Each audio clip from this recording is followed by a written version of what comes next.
Ashoknagar IPC এর উদ্যোগে বিদ্রোহী কবি কাজী নজরুল ইসলামের ১২৬তম জন্মদিবস উপলক্ষে নজরুল জয়ন্তী অনুষ্ঠান ২৫ এবং ২৬শে মে দুদিনব্যাপী যথাক্রমে অশোকনগর কচুয়া মোড়ে নজরুল মূর্তির প্রাঙ্গণে এবং কল্যাণগড় সুরিত সঙ্গে অনুষ্ঠিত হয়।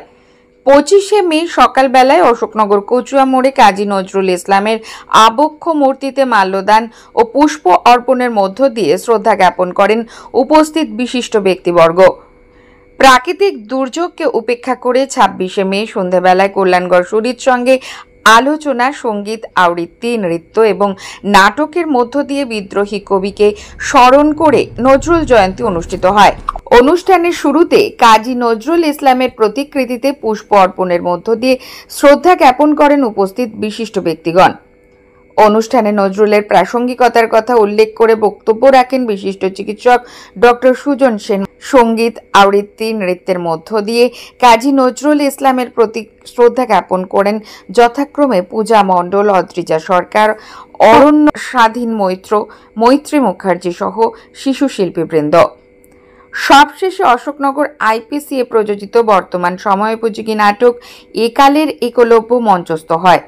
সমগ্র অনুষ্ঠানটি সুন্দরভাবে সঞ্চালনা করেন নাট্যকার তন্ময় মজুমদার। আমাদের ক্যামেরার মুখোমুখি হয়ে তিনি কি বলছেন শোনাব।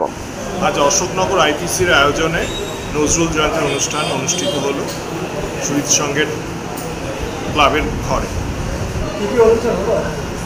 এখানে মূলত নজরুল ইসলামের গানে, কবিতায় নজরুলকে স্মরণ করা, এছাড়াও বক্তব্য রেখেছেন ডাক্তার সুজন সেন, আর আইপিসি এর কর্মীরা একটি নাটক পরিবেশন করে আজকের অনুষ্ঠান।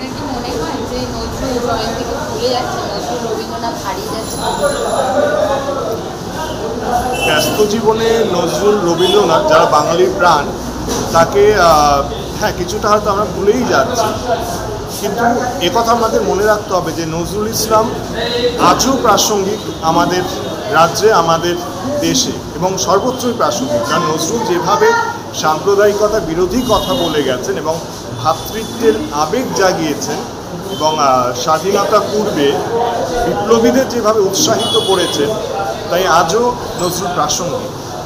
নজরুলকে ভোলা যাবে না। আমাদের দৈনন্দিন জীবনে নজরুলকে বারবার স্মরণ করতে হবে, শুধু আজকের দিনে নয়, দৈনন্দিন জীবনে। আমার নাম তন্ময় মজুমদার। ক্যামেরায় খোকন কুণ্ডুর সাথে বাপ্পু রিপোর্ট, প্রয়াস নিউজ।